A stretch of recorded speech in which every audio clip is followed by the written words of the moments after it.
다음은 후보자의 모두 발언을 듣도록 하겠습니다. 후보자께서는 발언대로 나오셔서 인사해 주시고 모두 발언을 해 주시기 바랍니다. 인사청문회법 규정에 따라서 모두 발언은 10분의 범위로 제한되어 있다는 점을 말씀을 드립니다.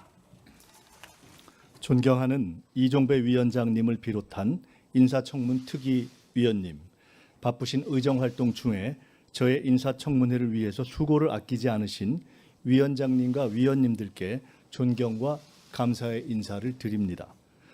부족한 저를 총리로 지명해 주신 대통령님과 큰 기대와 관심으로 청문회를 지켜보시는 국민 여러분께도 감사의 인사를 드립니다. 빛의 혁명을 통해 출범한 이재명 정부 첫 국무총리로 지명되어 이 자리에 섰습니다. 제겐 큰 영광이 아닐 수 없습니다. 하지만 지난 겨울 한파와 눈보라에도 굴하지 않고 국민 주권과 민주주의를 지켜주신 국민 여러분의 기대에 부응하고 역사적 소명을 다해야 한다는 무거운 책임감이 더 크게 느껴집니다.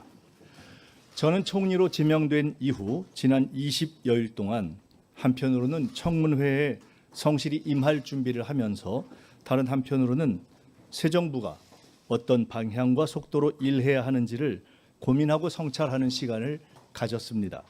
그것이 정책 청문회를 준비하는 성의 있는 태도라고 믿고 쉼 없이 학습에 임했습니다. 오늘 위원님들께서 주시는 모든 질의에 성실히 답변 드리면서 제 정책적 비전과 구상도 함께 점검받는 시간이기를 희망합니다. 존경하는 청문위원 여러분, 대한민국은 지금 안팎으로 총체적 위기 상황에 직면해 있습니다. 12.3 불법 개혁의 부정적 여파는 정치, 경제, 사회, 외교, 안보, 문화 등 모든 분야에서 여전히 이어지고 있습니다. 대외적으로는 복합경제 위기, 공급망 재편, 중동 정세 불안 등 급변하는 국제 정세가 우리 경제와 외교, 안보 전반에 큰 부담으로 작용하고 있으며, 국내적으로는 민생 경제 어려움 극복과 정책 신뢰 회복, 사회 갈등 완화 등 구조적 과제들이 산적해 있습니다. 슈퍼 복합 넛크래커 상황 속에서 IMF 상황 때보다 더 힘든 총체적 위기 상황이 올 수 있다는 우려가 현실로 다가왔습니다. 출범 20일을 맞는 이재명 정부는 위기 극복을 위한 총력전을 벌이고 있습니다. 민생 경제에 활력을 불어넣기 위한 다각적 조치를 빠르게 추진해 나가고 있습니다. 정부가 제출한 30조 5천억 추경안이 국회에서 통과되면 서민 경제와 골목 상권에 어느 정도 숨통이 트일 것입니다. 국정기획위원회 활동을 통한 정부의 변화와 혁신의 의지도 확고합니다. 대통령님의 G7 정상회의 참석으로 손상됐던 대한민국 국격과 위상 회복을 세계에 알림과 동시에 우리 민주주의의 힘을 재차 확인시켜 주었습니다. 그러나 위기 극복의 길은 아직 멀고 험하기만 합니다. 특히 새 총리와 장관이 임명되지도 않은 상황에서 대통령님의 고군분투만으로 정부가 운영되고 있는 안타까운 상황이 지속되고 있습니다. 속히 정부가 제자리를 찾고 제 역할을 다할 수 있도록 해야 합니다. 인수위 없이 맨바닥에서 맨손으로 시작한 정부가 빠르게 대한민국을 안정적 궤도로 올려놓기 위해서는 여야를 비롯한 정치권의 협조가 꼭 필요합니다. 오늘 이 청문회가 정부의 조속한 안정과 출발을 위한 시작점이 되기를 바랍니다. 존경하는 청문위원 여러분, 저는 과거 IMF 위기 시절 정부의 비대위 대변인을 한 적이 있습니다. 여러 경제정책을 다루고 민생 형성의 목소리를 경청했으며 위기 극복을 위한 지도자의 고뇌를 가까이에서 지켜보고 배울 수 있었습니다. 또한 국회 보건복지위원장으로서 민주당 정책위 의장으로서 국정 전반의 정책 현안을 많은 의원님 여러분과 함께 힘을 모아 풀어나온 바 있습니다. 이러한 경험이 새로 출범하는 정부의 안정적 정착과 현재의 위기 상황 극복에 조금이라도 도움이 되기를 바랍니다. 저의 작은 힘이라도 보탤 기회를 주실 것을 고개 숙여 부탁드립니다.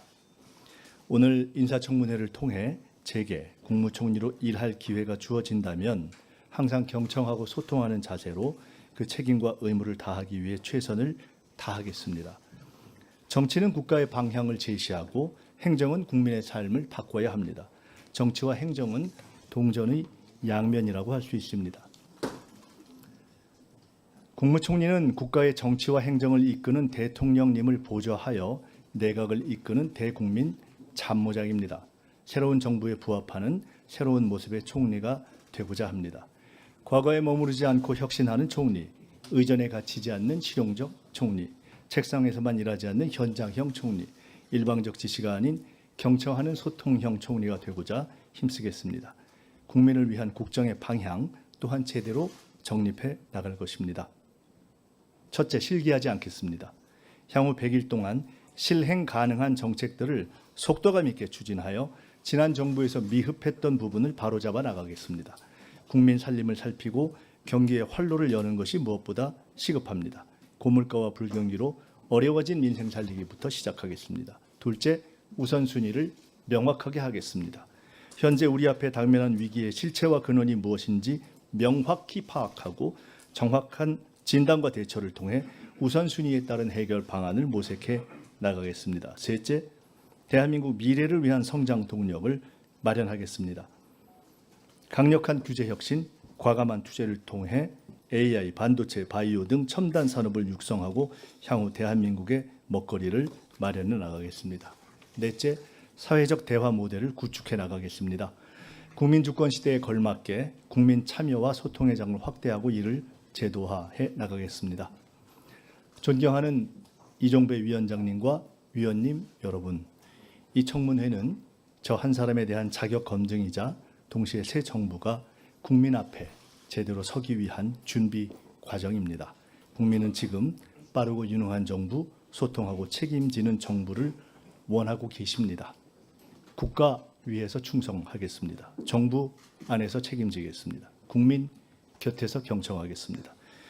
모든 국민을 아우르고 섬기는 모두의 대통령이 되겠다는 이재명 대통령님의 취임사 말씀의 정신을 따라 저 역시 모두의 총리로 모든 국민을 아우르고 섬기겠습니다. 오늘 청문회에서 이런 저의 각오와 함께 특위 위원님들의 검증에 성실하게 답변 드리겠습니다.